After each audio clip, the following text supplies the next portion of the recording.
morning, Marianas. I hope you have your coffee from 76 this morning. I'm Troy Torres. And I'm Danielle Baza. It is Wednesday. It is 6:02 a.m. on Wednesday, July 20, 2022. When we come back from these short commercial breaks, we'll bring you the top stories from Kandit News and from the Guam Daily Post. As a defense attorney, I've represented many people who, if they weren't poor or they had received a higher education, may have taken a different path.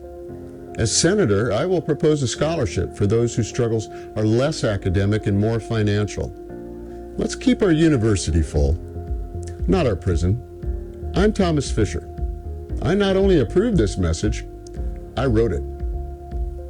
Paid for by Tom for Guam, Drake Diaz, Treasurer.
When our political forefathers and foremothers laid the foundation for the Commonwealth, they dreamed of greater opportunities for our people. In 1975, when nearly 80% of the people voted for Commonwealth, they too dreamed for a better life, for themselves and their children. Nearly 50 years after the election of hope, we have forgotten how to dream like our ancestors did. They dreamed of taking pride in being self-governing under the stars and stripes. They dreamed of new opportunities to make a life in these beautiful islands. Today, abandoned buildings remind us of foreign investors who rushed in to make a quick buck, who then left us with empty buildings, monuments to forgotten promises.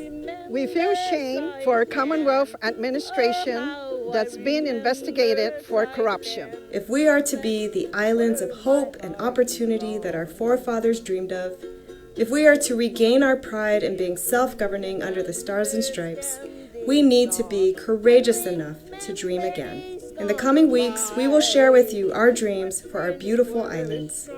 My running mate, Layla Fleming Staffler, and I will also share with you our plans to turn those dreams into reality. Layla and I invite you to make this journey with us. We humbly ask for your vote. Let's make our collective dreams a reality in the Sablon Staffler administration. By doing so, we will bring back pride in our Marianas.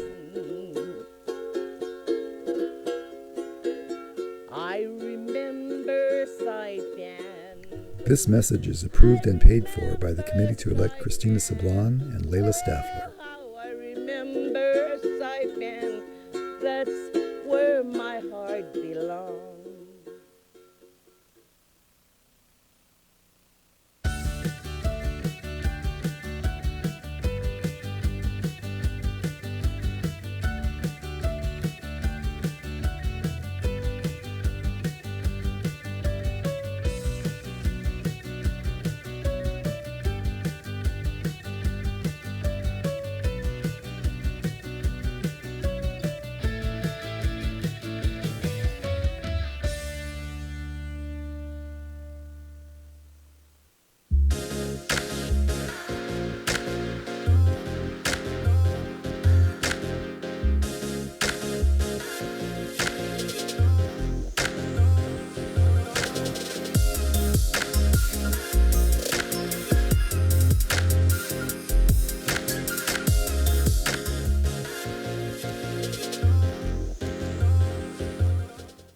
Welcome back. In Kandit's top story, tonight is the first debate between the Democratic candidates for Lieutenant Governor.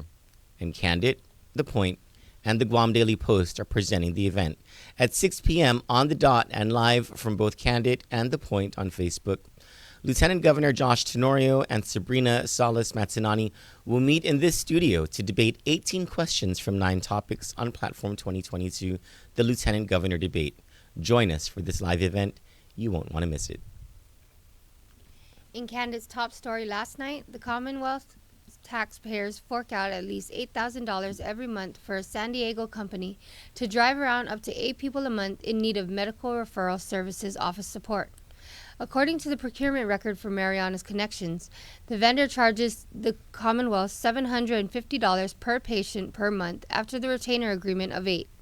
There is no limit to this provision according to the contract. Marianas Connections is the DBA for Doris Ann Aldon Atalik. Ms. Atalik is the wife of Secretary of Finance David Atalik Jr., the official who authorizes obligations and payments to vendors such as his wife. And according to the procurement record, which the Commonwealth Healthcare Corporation disclosed to Kandit from an Open Government Act request, Ms. Atalik got the lucrative contract through sole source procurement. This means the Torres administration awarded her the contract without Ms. Atalik having to complete for it under the government's procurement regulations. Speaker Therese Terlahi became emotional as she revealed the attacks she and others have come under for wanting to reform and improve transparency and accountability in the medical profession. The Speaker held a public hearing yesterday on 2 bills she authored, 317 and 318, one requiring greater disclosure by the Guam Board of Medical Examiners, the body that licenses and is supposed to police doctors on Guam, and the other that changes the composition of the board to allow more public input. In another Kandit story last night, University of Guam professor Dr. Ron McNitch said polling data shows support for abortion is strong in the first trimester of pregnancy but drops significantly once a baby is fully formed, with nearly no support among Guamanians for abortion for convenience. Anti-abortion advocate attorney Peter Skro Jr. wrote to senators recently with this information in hopes he can convince them to pass the Guam Heartbeat Act of 2022, which would allow any adult resident to sue anyone who performs an elective abortion or assists in the procurement of an abortion on babies with fetal heartbeats. In a story by John O'Connor for the Guam Daily Post, tragic but justified. That is how Attorney General Leven Camacho described the April 8 officer-involved shooting in Harmon that led to the death of one man. The independent investigation team under the Office of the Attorney General concluded that the officer involved in the fatal shooting was clearly justified in his actions, and for that reason, the OAG had declined to prosecute the matter. The officer involved is said to have been employed at the Guam Police Department for about 5 years. The officer reasonably believed the man was armed based on police radio reports, the man exiting his vehicle brandishing what appeared to be an AR-15 rifle, and the officer seeing the man waving and pointing the weapon, the IIT stated in its report. It was determined after the incident that the weapon was not an AR-15, but an airsoft gun meant to fire 6mm plastic BBs using a battery-powered pack. In another story by John O'Connor in the Post today, as promised, Speaker Therese Terlahi has called an emergency session to address Bill 325-36, the measure proposing to create a power credit program for customers of the Guam Power Authority. Lawmakers are to meet today for the first day of the session.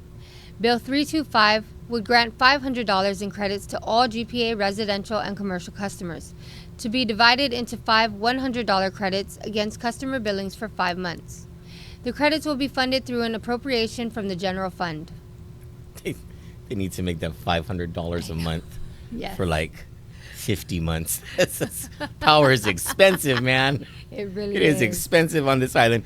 Finally, the price of gas dropped again yesterday in both Guam and the CNMI. A regular gallon of gasoline now costs about $5.59 on Guam and about $5.86 in Saipan.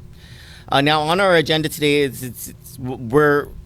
we are swamped with our preparations for tonight's Platform 2022, the Lieutenant Governor's debate.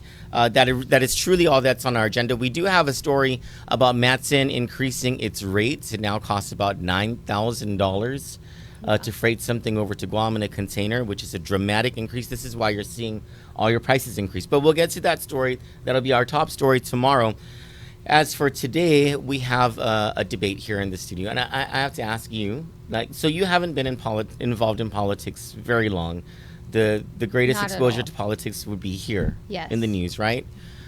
What are your expectations tonight? What do you think is going to happen tonight? I really hope that that's not Sabrina's time to shine.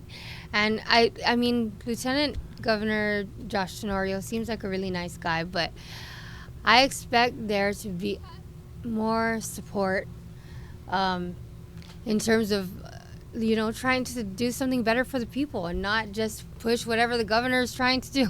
Well, so my thinking about this is that the lieutenant governor has been involved in politics for quite some time.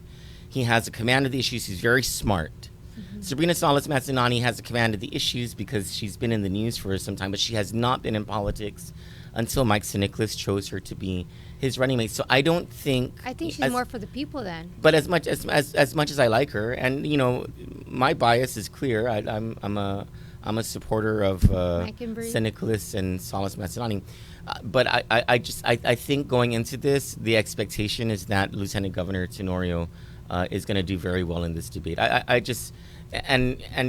think it's for the Mike and Bree people, for their campaign, they must know that it's okay if she doesn't come out as the clear victor in this debate, because it'll be not just her first debate, but her first time at a rodeo like this. Yeah. You just cannot. I remember when as seasoned a politician as he was by the time he ran for governor, then Senator Eddie Calvo had a hard time in the very beginning debating former Governor Carl Gutierrez. I think it took him a couple of debates in order for him to start doing better against former Governor Carl Gutierrez. But, and even then, he was a senator for quite some time, and he was in the political arena, and he wasn't afraid of his own shadow. He wasn't, he had a command of the issues.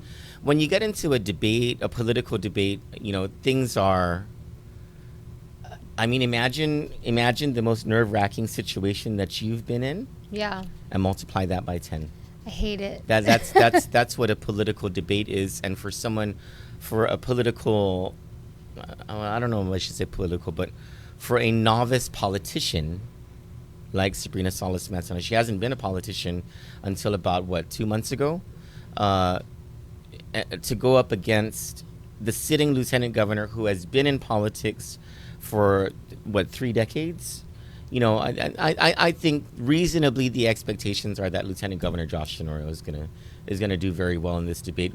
How Sabrina Salas Matsinani does, I guess that's what everyone's kind of wondering. Like, how is she gonna do in this debate? Well, I don't think we should be too hard on her if she doesn't shine bright like a diamond. Yeah, I think her heart's in the right place. Yeah. Oh, no, I think people will come away understanding that she's sincere. Yes. Which might actually be the winning attribute in a debate like this.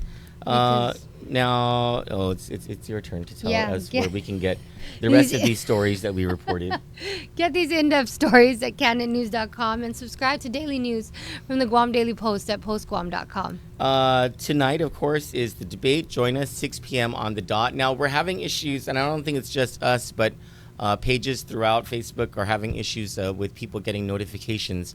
And so you might not get the notification that we're live at 6 p.m. tonight. Just at around 6 p.m., go to our page. We will be live at 6 p.m. on the dot, and just go to our live feed and you'll see it there. Now, also on July 28th, that's next week, Thursday, we will be covering live from the Hilton Guam Resort and Spa, the Guam Medical Association's gubernatorial debate. As I understand it, both the governor and lieutenant governor candidates from both Democratic teams will be debating, if I'm not mistaken. And here's the exciting part. Ray Gibson, Dr. Ron McNinch, and I will be the commentators on the Kandit feed. We will be live in that ballroom drinking. Oh, yeah. having some courage juice and commenting on the debate. Now, I don't know how that works. Is it? I don't think we comment while the debate is happening. I think we wait for the breaks, right? Is that how that works? I want to hear the offline colorful commentary that you'll have. The applause. Oh gosh, I hate live debates because the supporters on both sides they become rabid. Like like Governor Lou Leongro can say, you know what, moderator, I need to use the bathroom, and the entire room will erupt in clapping. Or like Mike Sinicus would be like, I stubbed my toe right here on the corner, and like all of his supporters will like do a standing ovation. Oh my gosh. Live debates are so distracting, but hey, it is what it is. We're also very proud to bring you, beginning in August, a Filipino talk show. We haven't dubbed it yet, but for now it's Saturdays with Sally Aquino. For those of you who know Sally Aquino, she's been a staple in the Filipino community who has brought relationships between the local community and the Filipino community closer for the past several decades. So we're very proud to have her as a host of a new Filipino talk show in August on Kandit. Now, we ask you to join us in turning our attention to Cousin Ray Gibson's The Point, 93.3 FM, his live show from 6 a.m.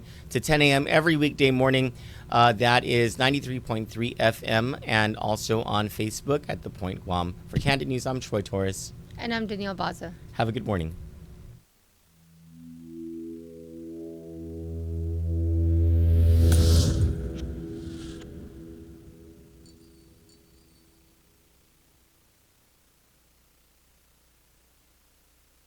Kandit, The Point, and the Guam Daily Post are proud to present another Platform 2022 debate. Lieutenant Governor Josh Tenorio and Lieutenant Governor candidate Sabrina Salas Matanani. Phil Leon Guerrero and Montecillo Tyron will present topics and issues of concern to every Guamanian. July 20th at 6 p.m. everywhere. Broadcast, simulcast, and webcast on Facebook, Kandit News, and on the air at 93.3 FM and on KGTF. Platform 2022 from Kandit, the Guam Daily Post, and 93.3 The Point.